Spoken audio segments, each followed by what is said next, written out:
आज आपण अतिशय हेल्दी आणि तेवढेच टेस्टी असे पॅनकेक पाहणार आहोत. तर हे पॅनकेक लहान मुलांना तुम्ही डब्यालासुद्धा देऊ शकता आणि मोठे माणसं देखील खाऊ शकतात. तर त्यासाठी इथे मी 2 केळी आणि 1 अंडं घेतलेलं आहे.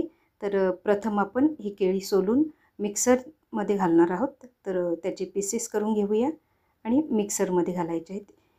मुलांना डब्याला काय द्यायचं किंवा मुलांना संध्याकाळच्या नाश्त्याला काय द्यायचं तो प्रश्न पडतो.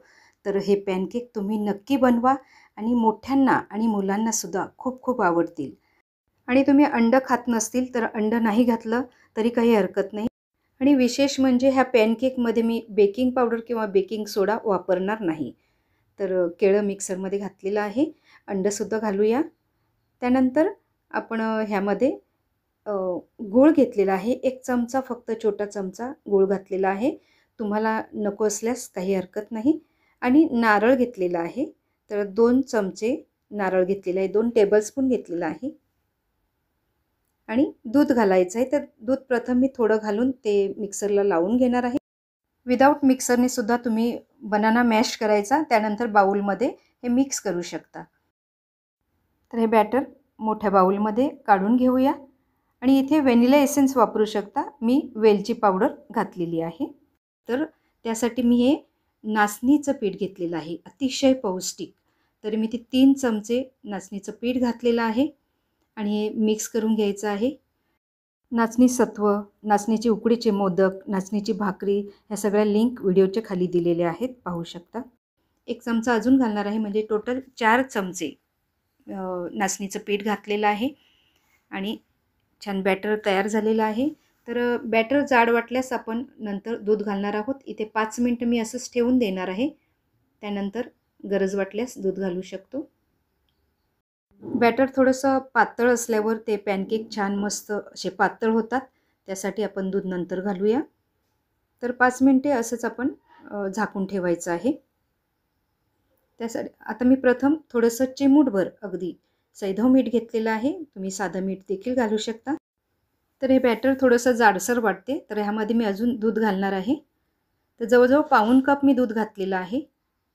पाव कप दूध राहिलेलं आहे. तर आता छान मिक्स करून घेतलेलं आहे.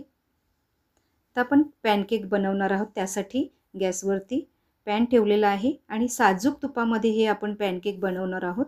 तर थोडंसं तूप घातलेलं आहे आणि मंद आचेवरती हे पॅनकेक बनवायचे आहेत.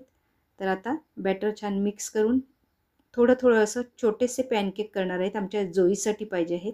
तर त्यासाठी अगदी छोटे छोटे असे मस्त पॅनकेक आपण चॉकलेट पॅनकेक, मुलांना चॉकलेट पॅनकेक सांगितलं म्हणजे खूप आवडतात आणि चॉकलेटसारखे टेस्टी देखील लागतात. तर त्यावरून काजू किंवा बदाम असं काहीतरी घालायचं आहे. मी इथे काजू घातलेले आहेत आणि त्यावर पुन्हा थोडंसं साजूक तूप घालणार आहे. आता अगदी थोडं थोडं घालायचं आहे आणि झाकण देऊन 2-3 मिनिटासाठी मंद आचेवरती शिजवून घेणार आहोत. 2-3 मिनिटं झालेली आहेत. आता आपण फिरवून घेणार आहोत. व्यवस्थित तयार झालेले आहेत. फिरवून घ्यायचे आहेत आणि पुन्हा आपण झाकण देऊन 2 मिनिटासाठी पुन्हा एकदा फ्राय करून घेणार आहोत. 2-3 मिनिटं झालेली आहेत. पाहूया. छान मस्त रंग देखील आलेला आहे आणि आपले पॅनकेक तयार झालेले आहेत. तर आता प्लेटमध्ये काढून घ्यायचे आहेत. आता मी हे जोईला देणार आहे. तोपर्यंत दुसरी बॅच आपण प्लेट ह्याच्यामध्ये पॅनमध्ये घालणार आहोत.